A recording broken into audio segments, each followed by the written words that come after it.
Hey everybody, this is the Slightest Review. I'm here today to talk to you about how I feel the Walking Dead pilot is superior to that of Fear the Walking Dead's pilot. Originally, this video was going to be about the Fear the Walking Dead pilot and an episode of Van Helsing when they showed how the vampire apocalypse started in season 4. It was like a flashback entire episode, but I decided to make a separate video on that because that episode is just too good to cram into this video. So I'm a huge Walking Dead fan. Like I said before, I've never really been a Fear the Walking Dead fan, but I have decided to rewatch it on Hulu only because I want to see if I misjudged it or whatever, you know what I'm saying? And I decided to watch the pilot episode 2 nights ago, and it took me 2 nights to watch it because I fell asleep. So anyways, I wanted to compare why I think, like I said before, why Walking Dead pilot is superior to that of Fear the Walking Dead.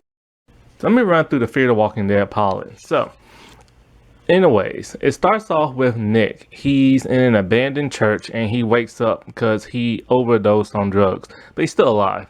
So he's completely hungover from the drugs, and he wakes up to see this girl he knows eating away at somebody else, and he completely freaks out. He runs out the church, and then he's running hysterically, and then he gets hit by a car because he doesn't see it coming. I've always found this scene to be weird, how he always start off with him doing that, and the outfit he's wearing, because his shirt is completely open. He's wearing these tight pants. He's just running barefooted, and then he gets hit by a car.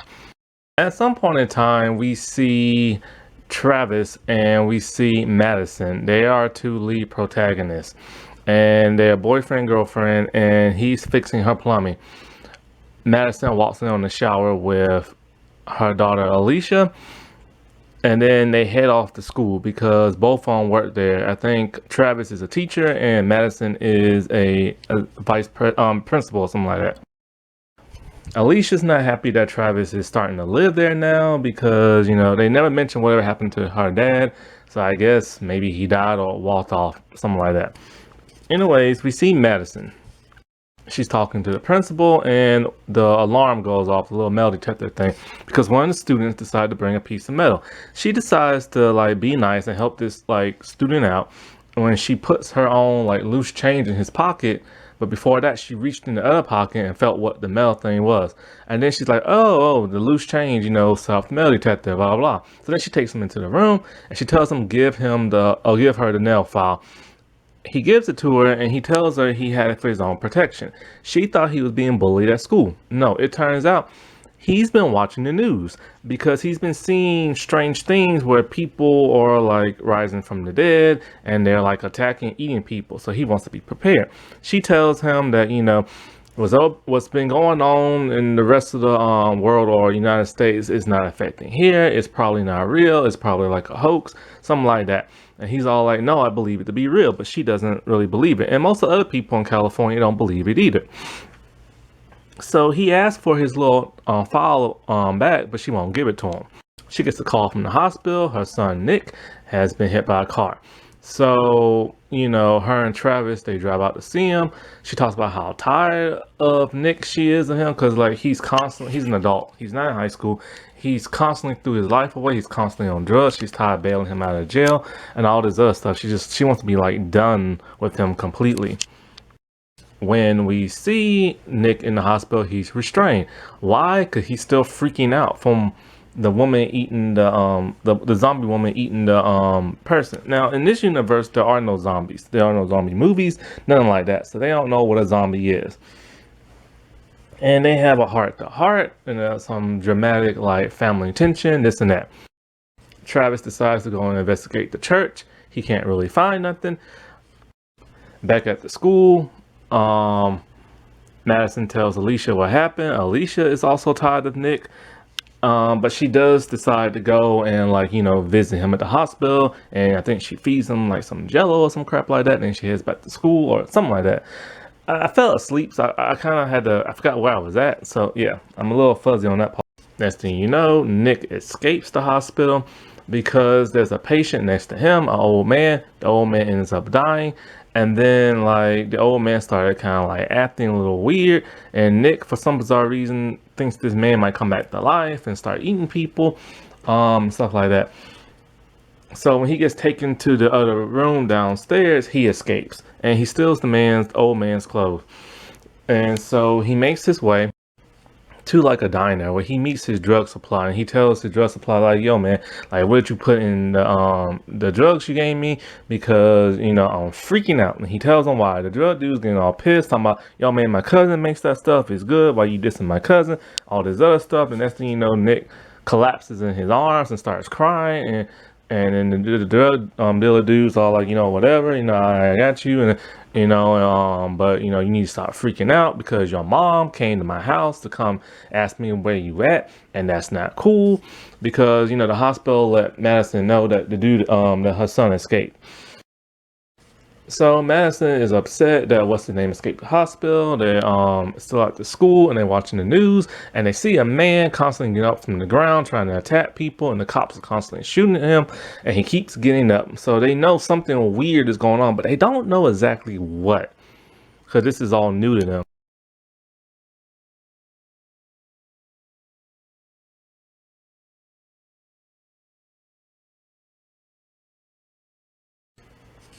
So anyway, the drug dude, he tries to kill Nick because he's trying to get rid of all loose ends, because you know Nick is starting to freak out and he was afraid he might rat him out, and his mom's getting involved. But Nick gets the upper hand and shoots him, and then he runs out of the car. At some point in time, Alicia is with her boyfriend at school. He's a painter, and this kind of explains why she likes painter dudes in the later on seasons.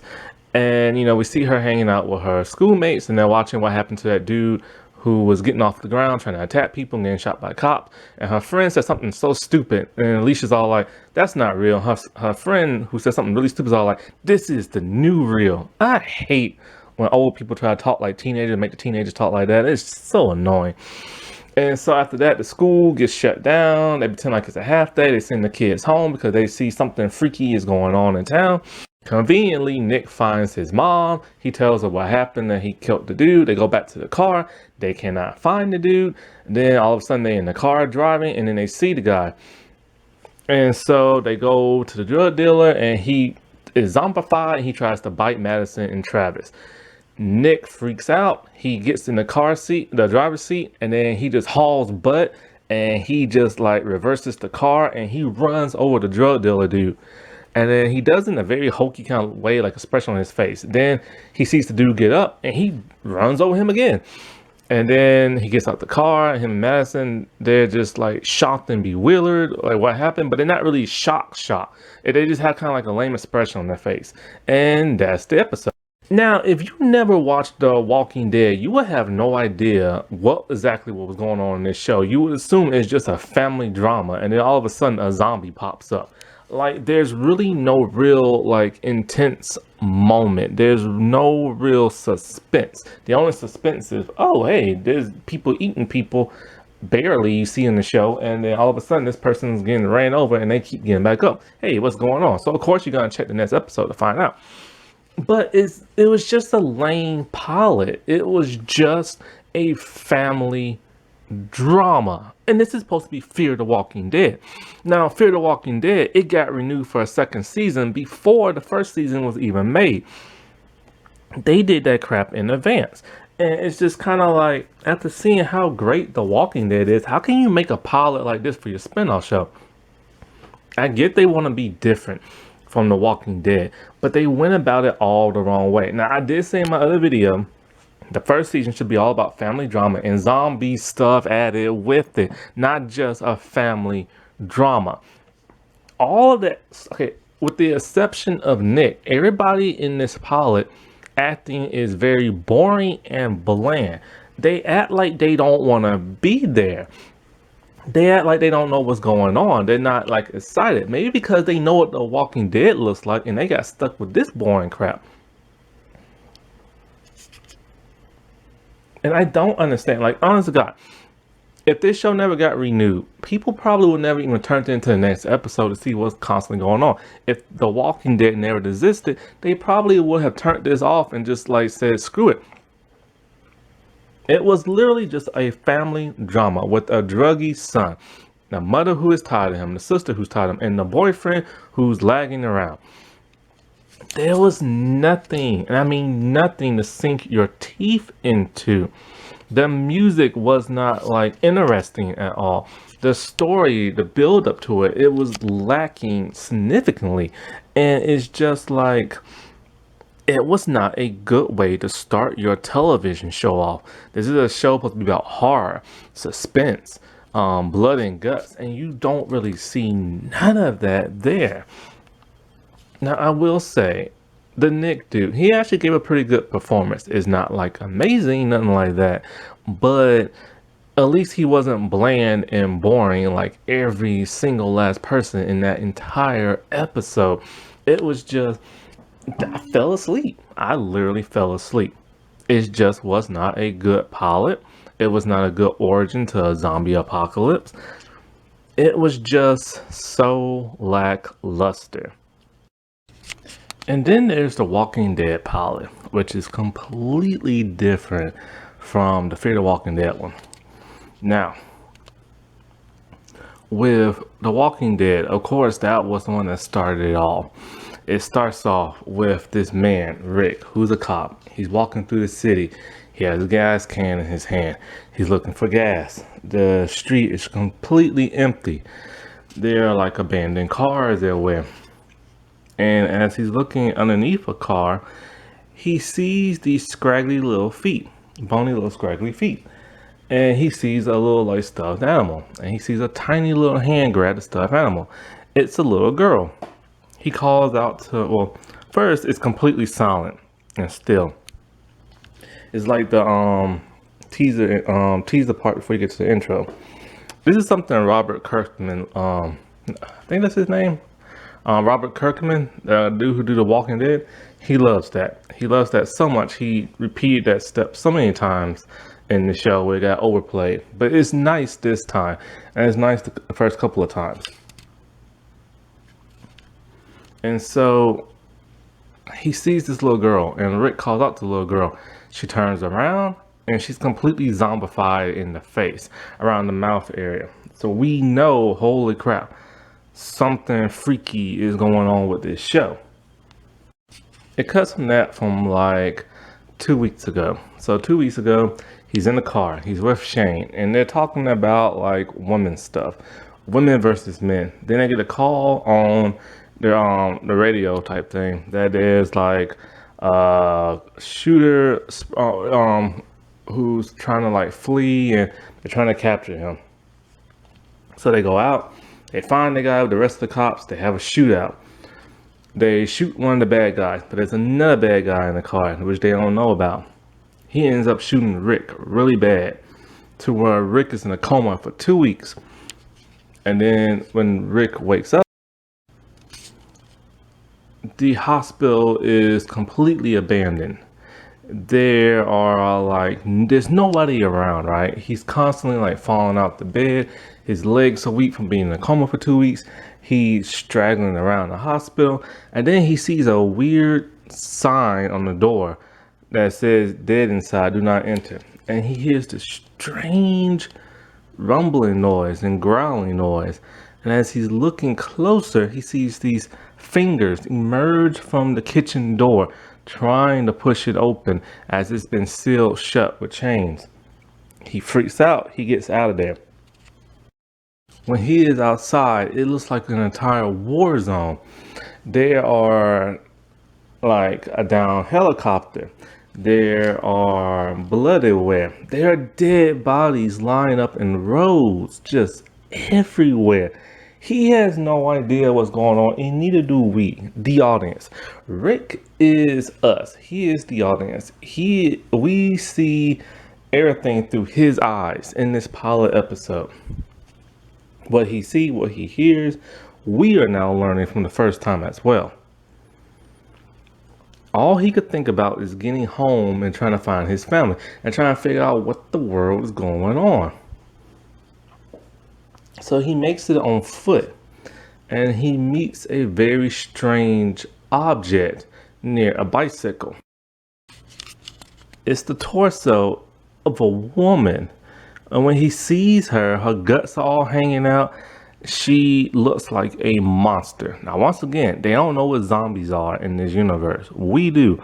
And he is completely beside himself, freaked out.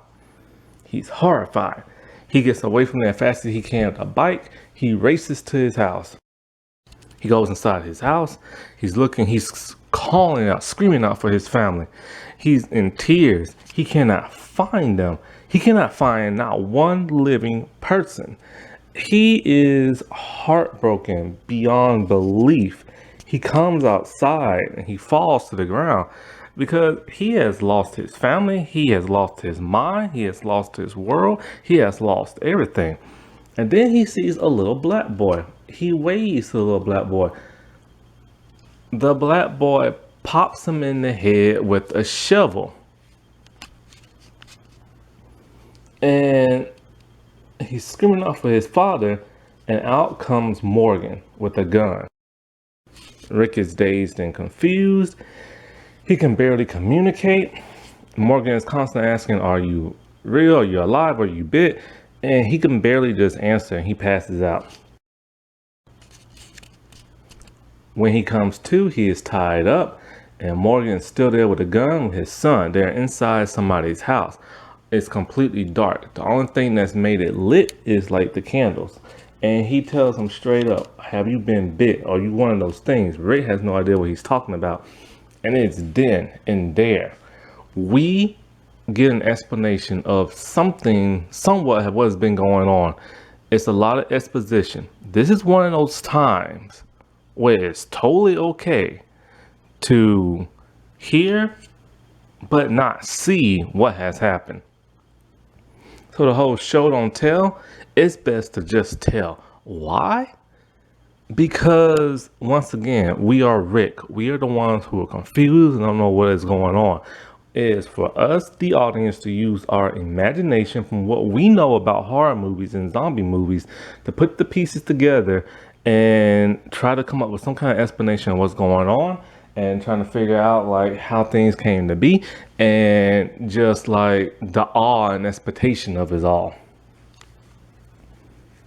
And it's more freaky than actually seeing it happen. And then, you know, because you're using your imagination, something we used to do a lot when we was younger. And it's just a whole lot better to hear it, but not see it. Morgan tells him how the world went dead about 2 weeks ago. It was an outbreak. They don't know what caused it. Some people started turning. And then they started biting other people. And when you get bit, you turn into one of those things. He tells you about how it hits you with the fever, how you're confused, how you're sick and throwing up, and then you turn into one of those dead, like, mindless things.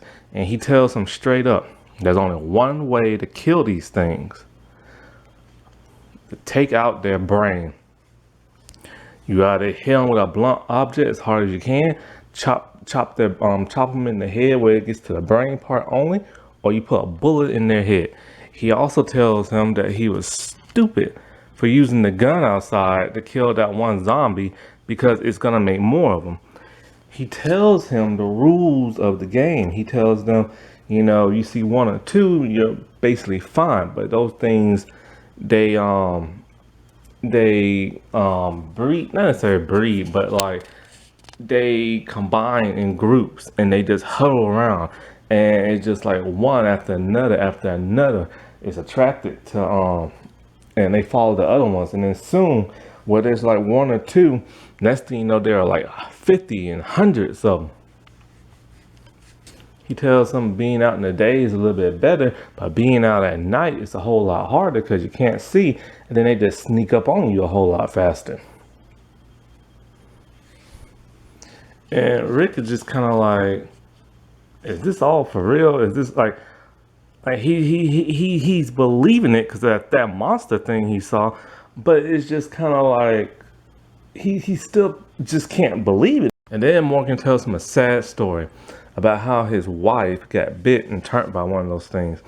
and how he can't leave this area of town because she keeps coming back. She keeps coming back to that same house.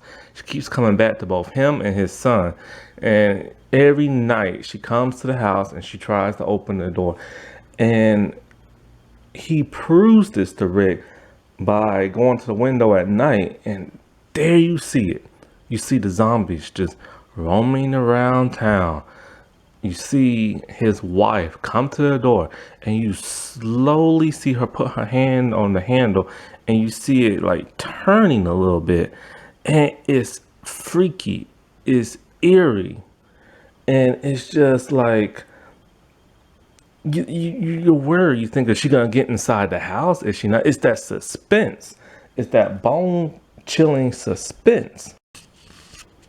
Then he tries to teach Rick how to like fight against the zombies with blunt objects, this and that. It's taking Rick a while because he's just getting his landing legs back, you know, and also the idea of having to hack something to pieces and seeing all the blood and guts, it takes a lot out of you, you know. But after all that, they head to the police station and they shower up, and it's just the weirdest moment ever. They're happy to have a shower, and it's just like, well, what is going on? It's because the power has been off and the water has been off for 2 weeks, and people have had to rough it. But we still have not seen no other living people other than these 3 people. We have no idea if Rick's family is even still alive. We just know that he has to find them, and we want him to find them. Because right now, we are Rick. Right now, we are still, his point of view, we've seen everything in. And Rick tells him, you know, there has to be other survivors. There just has to be, he has to find his family. And, you know, he tells Morgan, come with him to help him find his family, and they will all be safe. Morgan can't leave. Morgan cannot leave his wife behind. He tells Rick that when he learns how to reshoot again, because it's been a while, and when he does what he needs to do to take his wife out, he will find him. And Rick gives him a walkie-talkie so they can communicate with one another. And they part. We don't want Morgan and his son to leave. We want them to come with him. But Morgan feels like there is just one huge mission, one last like battle he has to do before he can just set out on the road and stuff. And so they go their separate ways, and we see Morgan, he's in the house, and like, you know, he's in the window and he's just practicing how to shoot these zombies and stuff.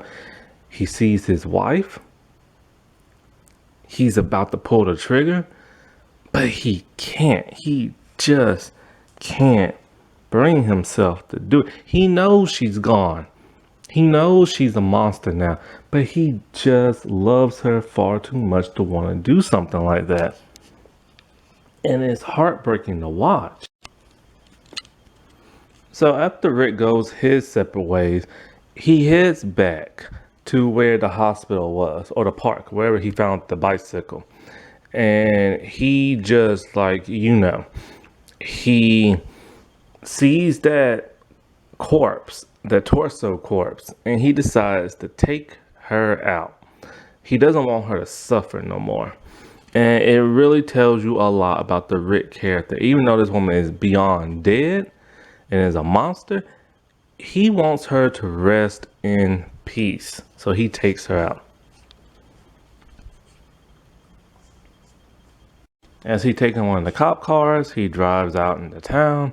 He is trying to search for his family, but he runs out of gas. He sees this kind of like farmhouse type place, and he looks inside the window, and the 2 people that was living there have taken their heads now, just blown them straight off. Or they, either that or they hung themselves, something. I can't really remember. It's been a long time since I saw it. So he takes one of the horses and he goes into town, and he's still looking for gas. And then that's when we get to the beginning of this episode, when he sees the little girl. Cut from that, he's back on the horse, he's going around town, and he sees a helicopter in the sky. He follows that helicopter, and when he turns the corner, he is screwed. There are like 50 something zombies, and they head towards him.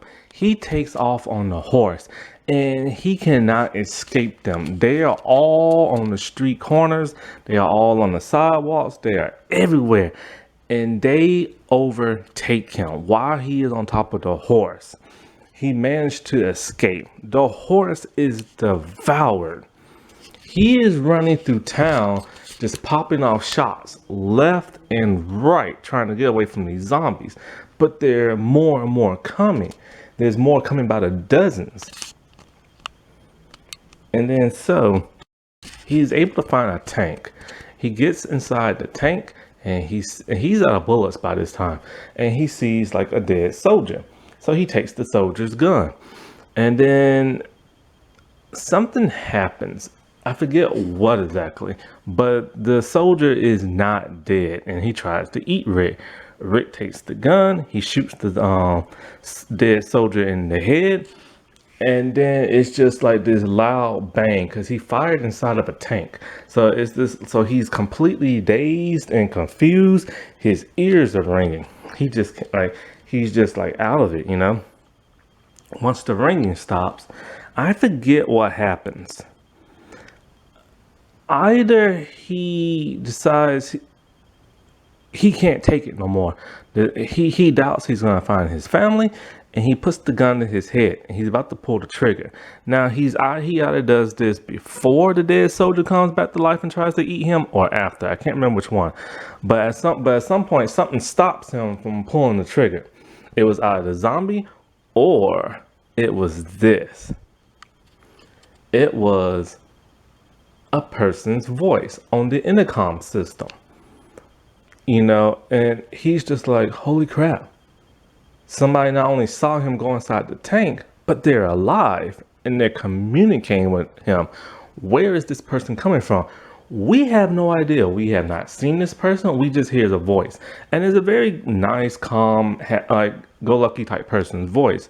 It's not menacing. It's just kind of like, and then it ends with Rick with a shocked look on his face, and we hear music. And then it pans out, and we see how screwed Rick is. There are now hundreds upon hundreds upon hundreds of zombies in the street near the tank.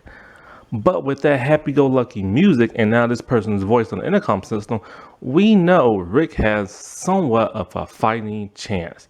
And we cannot wait until the next episode. And that is how you do it. That is how you do like an origin to like some type of zombie apocalypse. There was lots of intrigue, suspense, horror.